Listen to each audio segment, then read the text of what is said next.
উত্তম কুমারের সাথে প্রেম নিয়ে সাবিত্রী চট্টোপাধ্যায় একই বলল। বিস্তারিত জানতে ভিডিওটি দেখুন।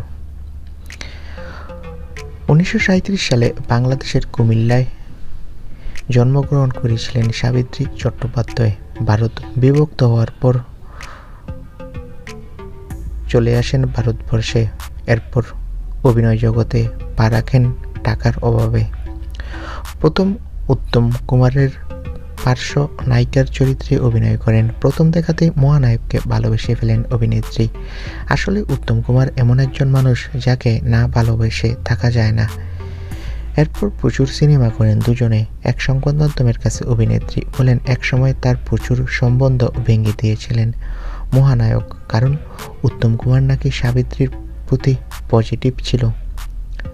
অভিনেত্রী বলেন, উত্তমের সঙ্গে প্রেম ছিল, ভালোবাসা এক জিনিস, তবে আমি কখনো চাইনি কেউ তার সংসার ভেঙে আমার কাছে চলে আসুক। আমি কারোর ঘর ভাঙব না, যার জন্য আমার নিজের ঘর হয়নি। তবে উত্তম কুমারকে পাইনি বলে বিয়ে করিনি তা নয়।